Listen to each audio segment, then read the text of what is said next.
तो जब हमें स्पिरिचुअल रूल हम ब्रेक कर देते हैं तो लाइफ में हारने लगते हैं, फाइनेंस में हारने लगते हैं।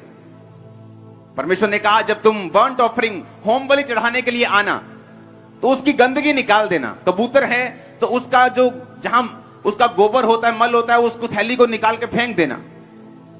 बछड़ा चढ़ा रहे हो तो उसकी आंतड़ियों और पैरों को धोना, गोबर हटा देना, फिर चढ़ाना। कि जब तुम प्रेयर करने के लिए आओगे तो अपनी लाइफ से पहले पापों को, गुनाहों को दूर करना।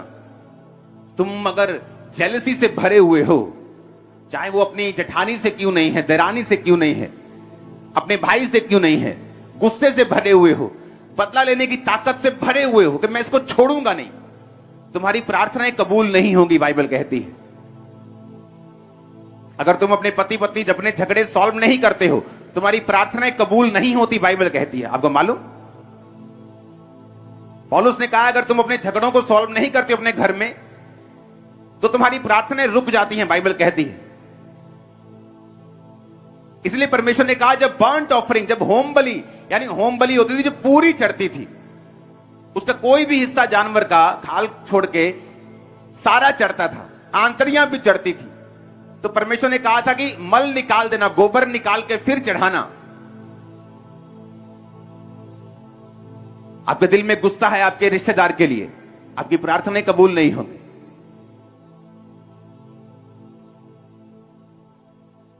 आपके दुश्मन ने आपसे कुछ गलत किया, आप वेट में है कब मैं इसकी ऐसी की तैसी करूंगा, आपकी प्रेयर्स कबूल नहीं होंगी। प्रेयर करना जरूरी है और मैंने आपको बता दिया क्यों जरूरी है, बता दिया फाइट करनी क्यों जरूरी है, बता दिया। आप चुने गए हैं, मिरेकल ले लिया है, खुदा आपके साथ है, मसा आपके साथ है, सब कुछ आपके साथ है। प्रेयर इसको रिप्लेस, प्रेयर को रिप्लेस ये नहीं कर सकता, प्रेयर करनी पड़ेगी। मैंने आपको बता दिया छुटकारा क्यों नहीं होता लोगों का, प्रेयर में कमी, प्रार्थना के टाइम में कमी, नाइट प्रेयर ना करना, रात को उठ के प्रेयर ना करना, कभी कभी फुल नाइट प्रेयर ना करना, रोज 2 घंटे 24 मिनट 2.5 घंटे परमेश्वर को ना देना, ये मैंने आपको बता दिया। लेकिन अब सेकंड पॉइंट कि जब प्रेयर करनी है उसके पहले की तैयारी। जब होम बलि चढ़ा रहे हो तो उसने कहा गोबर को हटा के होम बलि चढ़ाना। जब प्रेयर करने जा रहे हो अपने दिल से गुस्से निकालो, वैर निकालो, विरोध निकालो, आत्मा को हल्का करो, प्रेयर करने जाओ, प्रेयर लगेगी। हालेलुया। लोगों ने दोष बलि चढ़ाने जाते थे तो 20% जुर्माना लगता था कि अगर टाइट नहीं दिया 20% दोष बलि के साथ जुर्माना भी लगेगा, और याजक जितना ठहराता था जुर्माना लोग देते थे, क्योंकि यह परमेश्वर की व्यवस्था थी। क्यों? क्योंकि परमेश्वर नहीं चाहता था उसके लोग किसी भी तरह से नीचे रहें। परमेश्वर को मालूम था प्रार्थना नहीं करेंगे तो शैतान कब्जा कर लेगा, अगर ये बोएंगे नहीं तो फाइनेंस में कमजोर रहेंगे, श्राप इन पे रहेगा, तो भी मेरी मकसद इनकी लाइफ में पूरा नहीं होगा। जब लोग इनको देखेंगे श्रापों में, फाइनेंशियल ट्रबल में, कर्जों में, तो मेरे नाम की महिमा नहीं होगी। तो परमेश्वर ने व्यवस्था बनाई थी ताकि ये लोग ब्लेस्ड रहें। Hallelujah, hallelujah. जब परमेश्वर ने लेवी व्यवस्था दो, उसकी 13 में लिखा अपनी अन्न बलियों को नमकीन बनाना, अपना कोई अन्न बलि परमेश्वर के साथ बांधी हुई वाचा के नमक से रहित ना होने देना, अपने चढ़ावों के साथ नमक देना। हालेलुया।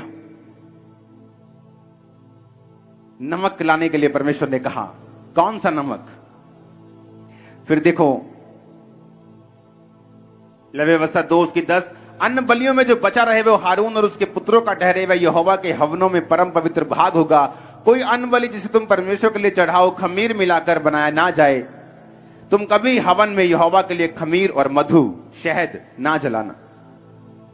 परमेश्वर ने कहा जब तुम भेंट को लेके आना तो खमीर नहीं होना चाहिए उसमें, अखमीरी रोटियों का बनाना। उस खमीर किसको दर्शाता है?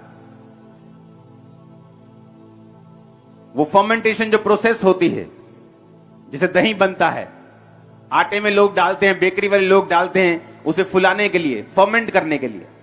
परमेश्वर ने कहा उसको मत देना, क्योंकि जो खमीर है वो पाप को दर्शाता है, वो मिलावट को दर्शाता है। और परमेश्वर ने कहा तुम नमक को अपने चढ़ावों के साथ देना। नमक मेल मिलाप को दर्शाता है, नमक प्रिजर्व करता है। आप चिप्स खाते हैं उसमें नमक क्यों होता है इतना ज्यादा? अचारों में लोग नमक क्यों डालते हैं? जिस चीज में नमक ज्यादा होता है वो खराब नहीं होती। परमेश्वर ने कहा तुम पृथ्वी के नमक हो। तो नमक मेल मिलाप को दर्शाता है। हालेलुया।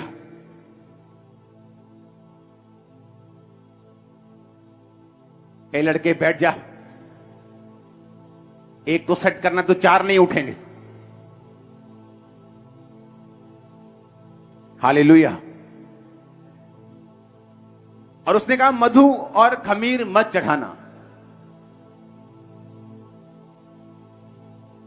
कि जब तुम प्रेयर करने के लिए बैठोगे, अगर मिलावट है, खमीर है, तो वो चढ़ावा कबूल नहीं होगा। प्रेयर करनी पड़ेगी, ये पता लग गया, लेकिन किस लाइफ के साथ करनी है, किस मोटिव के साथ करनी है, किस एटीट्यूड के साथ करनी है, यह भी हमें समझना पड़ेगा।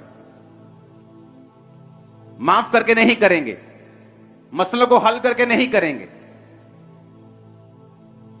तो आप स्पिरिट में समझ जाएंगे कि आपकी प्रेयर जो है वो कबूल नहीं हो रही। आप जस्ट शब्दों को बड़बड़ कर रहे हैं, आपकी प्रेयर कहीं नहीं जा रही।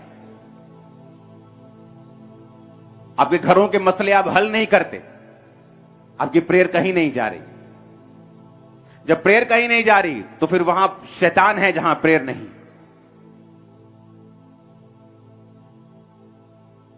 मेरे स्पिरिचुअल फादर बोलते थे कि प्रार्थना में ब्रेक लगना मसीहियत में ब्रेक लगने के बराबर है।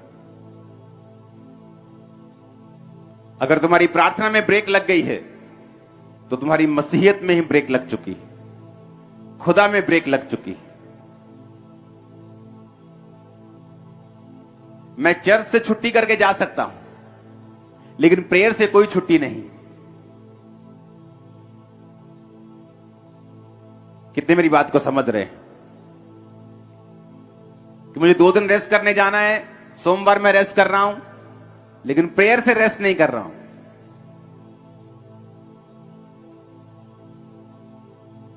आपकी रेस्ट केवल प्रेयर की होती है।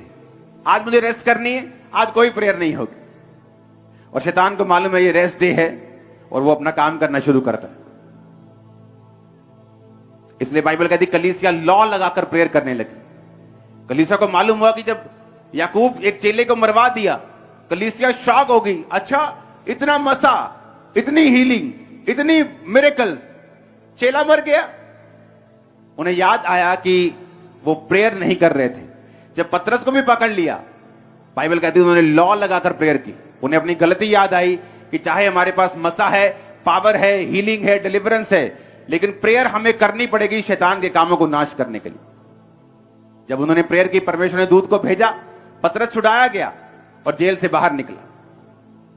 कितने मेरी बात को समझ रहे हैं? चेले नहीं बचे, प्रेयर ना करके वो नुकसान में रहे। जीसस को प्रेयर करनी पड़ी, मूसा को करनी पड़ी, हमें भी करनी पड़ेगी। ऊंची आवाज में हालेलुया बोलो। और किस एटीट्यूड के साथ, किस स्पिरिट के साथ? माफी वाले हृदय के साथ। परिवार में मसले हैं, सॉर्ट करो उन्हें, हल करो उन्हें।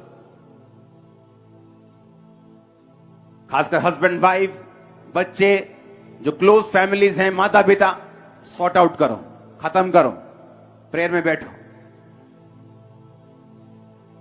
दुश्मन है, दुश्मनी है, फिनिश करो, दिल से निकालो अभी, नहीं तो आप प्रेयर करेंगे वो वेस्ट होंगी। जब शैतान फिर अटैक करेगा, आप डिलीवरेंस नहीं पा पाएंगे। आप जानते हैं पूरा अक्टूबर महीना ये आग का महीना, भरा हुआ है आग से, पूरा अक्टूबर। क्योंकि अगली 4 मीटिंग जो शारीरिक बीमारियां हैं, कमजोरियां हैं, जनरेशनल हो, उसका रीजन शरीर की बीमारी आत्मक वजह से है, शारीरिक वजह से है, खाने की वजह से है, वो सारी चीजें डिस्कस होंगी अगले 4 मीटिंग्स। और वचन से ऐसी चीजें आपको मालूम होगी, आपके कान खुलेंगे, क्योंकि परमेश्वर आपको डिलीवर करना चाहता है इन डिलीवरेंस वीक्स। वो आपको छोड़ना नहीं चाहता। आपके कार्ड भी तैयार हैं, ले हैंड वाले, सबको मिलेंगे। तो बड़े दिमाग लगा के उसे बनाया है कि तो जब मिलेंगे तो आपको अपना आधार कार्ड या पैन कार्ड या कोई भी ऐसी आईडी अपने साथ रखनी है उसमें डालने के लिए, ताकि आपकी जगह सुरेंद्र सिंह, कोई और सुरेंद्र सिंह ना आए उस कार्ड पे, आप ही उस कार्ड पे आए। हालेलुया। तो वो बारे में आपको बताऊंगा अगले 4 मीटिंग्स में, वो शुरू होंगी। सरमन लंबा होगा क्योंकि आपको नोट करना होगा, आप सेम नहीं हैं इन वीक्स, डिलीवरेंस वीक्स के बाद सेम नहीं है। आप अपने मसले को हल करो, अपने मसलों को खत्म करो, अपनी प्रेयर लाइफ को सीधा करो, प्रायोरिटी सेट करो, गंदगियों को निकालो ताकि प्रार्थनाएं कबूल हो, बलियां कबूल हो। जो स्टैंडर्ड है वर्ड के उसे पूरा करो अपनी लाइफ के अंदर। अपने हाथों को उठाओ, वायदा करो खुदावंद के साथ कि आप प्रेयर में जाएंगे। वायदा करो,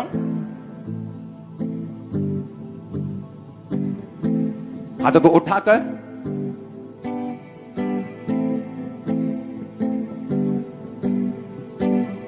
सब जन खड़े हो जाओ।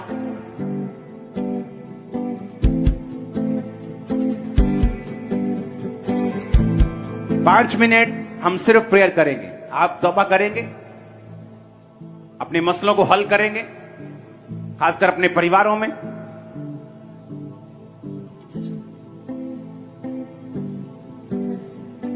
आपका दूर का कोई रिश्तेदार, कोई व्यक्ति मसले हल नहीं करना चाहता, छोड़ दो उसे, भूल जाओ उसे, दिल से निकाल दो, फिर आप फ्री हो।